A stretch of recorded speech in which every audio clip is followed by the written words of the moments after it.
Oh, uy, pinadalan tayo. Guys, pinadalan tayo ng power station ni Blue Yeti. Uy, talagang magagamit natin ito sa camping, guys. Unboxing na natin.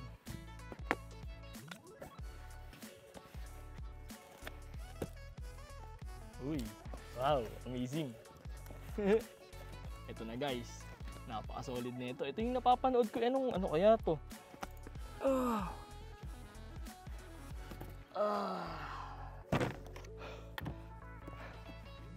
Amazing! EB3A Portable Power Station from Blue Yeti, Southeast Asia. Buksan na natin guys. Bali, dumating sa atin to, ito. Ang nakalagay dito sa taas, color gray, ayan. Gray, 220 to 240 volt AC. Okay, open na natin para makita natin kung ano ba ang nasa loob nito. Pakita ko sa inyo para kita nyo. Pag binuksan natin siya, meron agad sa inyong bubungad na manual. Ito yung manual niya guys. Ayan, Blue Yeti. Okay. Ang nakalagay dito, user manual. Ito siya. Ayan. Okay, thank you. Thank you for making Blue Yeti a part of your family. From the very beginning, Blue Yeti has tried to stay true to sustainable future through green and energy storage solutions for both indoor and outdoor use while delivering an exceptional eco-friendly experience for our homes and our world. That's why Blue Yeti makes its presence in 70 plus countries and is trusted by millions of customers across the globe. Grabe. Ayan guys, pwede nyo naman basahin to para mas malaman nyo kung ano talaga yung dapat gawin dito kay Blue Yeti bago nyo gamitin. Okay, user manual. Next, nabubuksan natin. Ito naman, kunin natin. Ano ba tong nasa taas niya? Tignan natin guys. Pagbukas nyo, ito meron siya ditong, ito siguro, tingin ko ito yung charger niya. Ito yun, charger niya. Tapos itong isa, para saan to? Oh, okay. For solar panel. Ito naman yung para sa solar panel niya. Sa ngayon, hindi natin siya masusubukan dahil wala pa tayong solar panel. Hintayin lang natin. Magpapadala din si Blue Yeti niyan sigurado. Okay, tabi ko muna to guys. Para sa power niya. Okay, buksan na natin to. Tanggalin natin tong ano niya. Yan. Tanggalin natin to. At eto na. Eto na siya. Guys, eto na.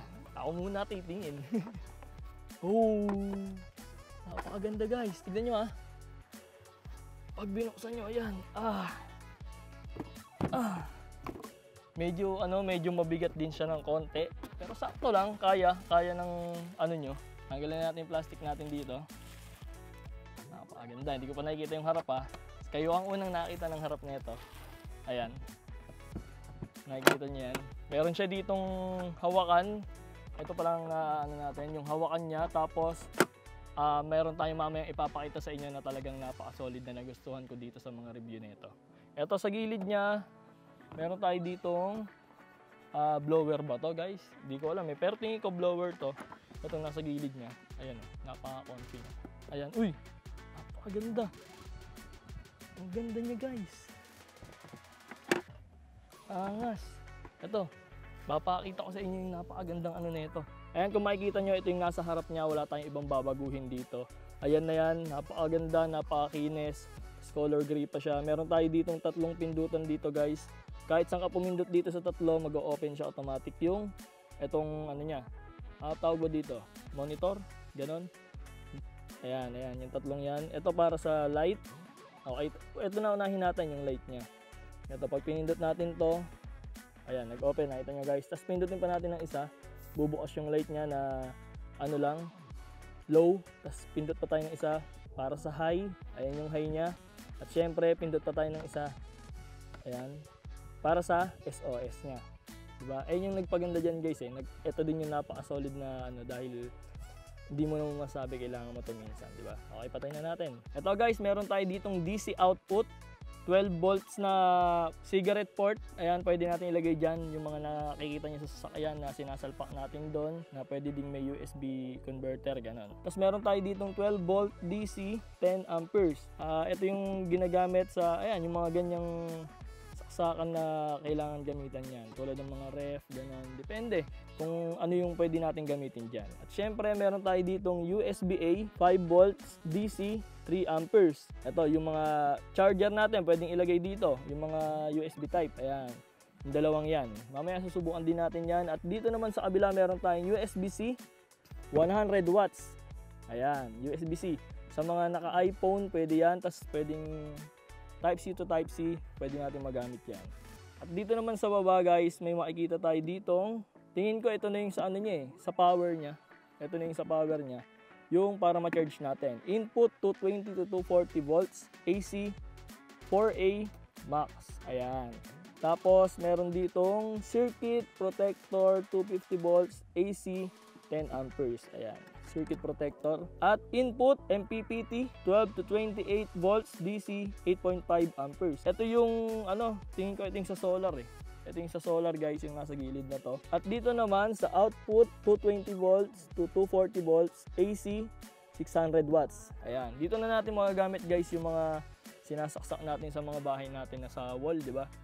Halimbawa, electric fan. Pwede na natin masaksak dito yung electric fan. Pero tingin ko yung mga rice cooker hindi pa kakayanin nito dahil yung rice cooker parang 700 watts ata pataas yun kaya hindi pa niya kakayanin yun. Pero siguro yung mas mataas dito kakayanin yung mga rice cooker. Ayan guys, ayun yung mga nasa harap niya na nakikita natin dyan. At ito susubukan na natin. Pindutin lang natin yan guys. Ayan, kung nakikita nyo dito meron tayo ditong watts. Dito yung input na watts. Ayan, pag nag-charge tayo, makikita natin kung ilan ang pumapasok sa kanyang watts. Dito naman yung output na watts. Ayan, makikita nyo dito. Halimbawa, nag-charge tayo, makikita nyo kung ilan yung nilalabas niya na watts. Ito naman yung battery niya. Ayan, ayan yung battery niya guys. 100%. Ang kaya niyang magtagal, ang duration nito sa 100% na battery na yan is 30 hours. 30 hours guys. Tapos meron tayong eco doon, may eco. Ayan.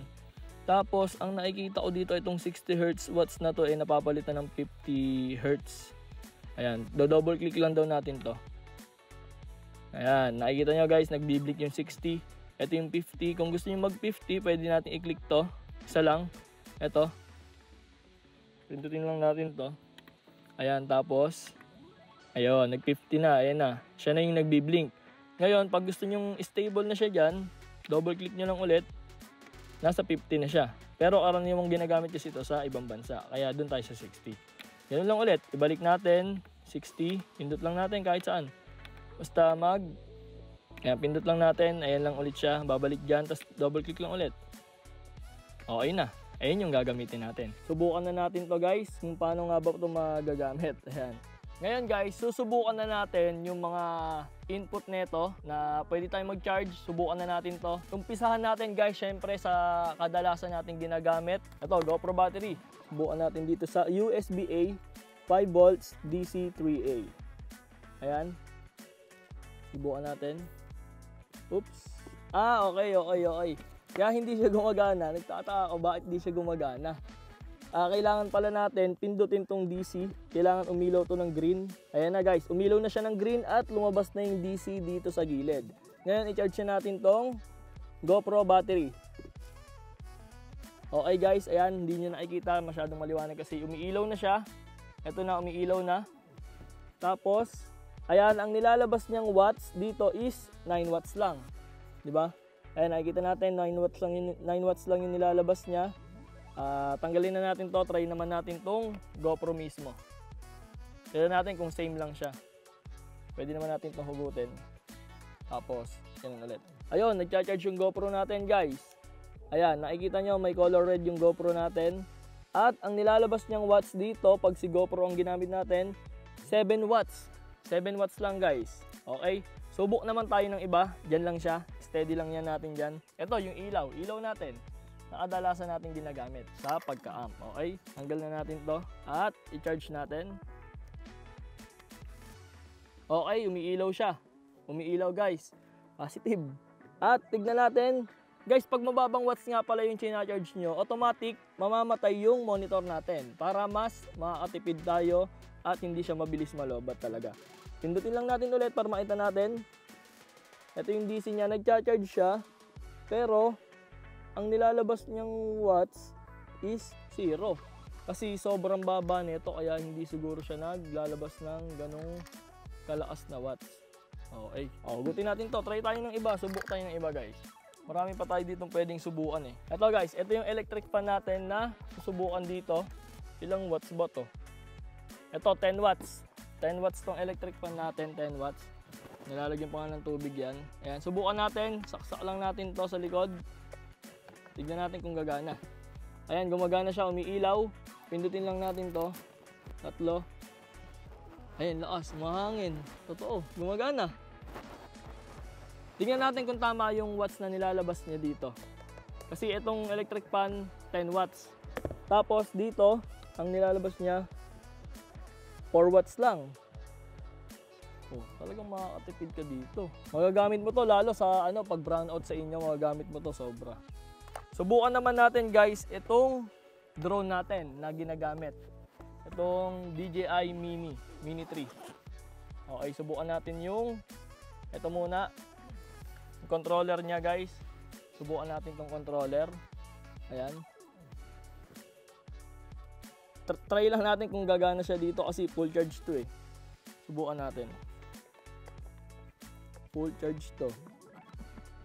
Eto. Pasak na natin sa ilalim guys. Natin kung gagana siya. Hindi siya gumagana kasi full charge. Oo. Hindi siya gumagana kasi full charge siya guys. Try natin tong isa. Ito, subukan naman natin dito guys sa battery ni drone. Ayan. Battery. Subukan natin kung gagana. Ayan, gumagana. Nag-open siya. Pero full charge din kasi to. Kaya hindi natin alam kung makapaglabas siya ng ano. Ayan guys. Gumagana siya. Kulay green. All full charge na to eh. Kaya hindi siya naglalabas dito. Okay. Tanggalin na natin ito. Ayan guys, ito yung sa DC natin. Na-try na natin yung USB-A na DC. Gumagana siya sa lahat. Ayan. Tulad niyan, walang nakasaksak. Automatic mamamatay yung monitor natin. Subukan naman natin sa cellphone. Ito. Kung gagana talaga itong USB-C 100 watts. Okay, saksak natin. Saksak natin to. Ayun, nag-charge. 80%. Charge siya. Charging guys. Kita. Charging siya. Ang nilalabas niya is, wait lang natin 9, 7, 10, 11. Ayun. Hanggang 11 watts. Ang nilalabas niyang wattage dito ay iPhone na tina-charge natin. Tapos ang susubukan naman natin guys, itong ilaw natin. Subukan naman natin dito yan sa AC. Tignan natin din kung pwedeng pagsabayin DC at yung AC. Subukan natin. Meron tayo ditong ilaw. Ito, malaking ilaw na to. Try lang natin kung gagana. Itong ilaw na to guys, meron tayo ditong 30 watts. Ayan, 30 watts. 220 to 240 volts. Ayan, 50 to 60, 50 or 60 hertz. Ayan. Pwede siya dito, pwede natin siya isaksak. Tignan natin kung gagana guys. Dito sa AC. Open natin to. Yung AC. Kailangan mag-green, mag-open. Oops. Ayun. Ayan, naka-open na yung AC natin at yung DC. Ngayon, pagsasabayin natin kung pwede siya. Ayan, pwede guys. Gumana. Gumana yung ilaw natin dito. Diba? Lakas Ang nilalabas niyang watts is 36 watts. Ilan dito? 30. Kasi DC and AC ang gamit natin. Tanggalin natin yung DC. Ayan, patayin natin yung DC. Okay na, wala na yung DC. Ang nilalabas niya is 29 watts. Okay, AC lang to guys Ayan lang siya yung AC. Ito. Tignan natin sa kabila kung gagana. Saksak natin sa kabila. Okay, gumana guys. Gumana. Positive. Napakaganda na itong Bluetti. Magagamit natin lalo sa mga brownout at sa mga pagka-camping natin dahil walang kuryente sa mga campsite, di ba? Tapos yung solar natin, sa susunod susubukan natin itong solar kapag meron na tayong solar. At ito guys, ang inaabangan nating lahat. Ito yung maganda dito. Yung wireless charging output. Meron siyang 15 watts. Ayan guys, napakaganda nito ni Bluetti EB3A. Talagang makakatulong sa atin sa mga pagka-amping, pag brownout sa atin, makakatulong to. At saka, kasyang-kasya nga to, lalo kung nagmo-moto camping, kakasya to sa ano mo, sa GB box mo, sa mga top box mo. Tas sakto lang yung gaan niya, medyo may bigat din. Okay lang, pero matutulungan ka naman, di ba? Ayan guys, maraming salamat nga pala Bluetti Southeast Asia sa pagpapadala sa atin netong EB3A 600 watts na power station. At syempre guys, sa mga gusto ng gantong portable power station, pwede nyong i-check out to sa ano nila, sa site nila, sa link na nasa comment section, yung Bluetti. At syempre available din to sa Bluetti Philippines, sa Lazada and Shopee. Ayan, syempre talagang magagamit natin to. Gamitin na natin ngayon to guys. Maraming salamat, Ma'am Arya.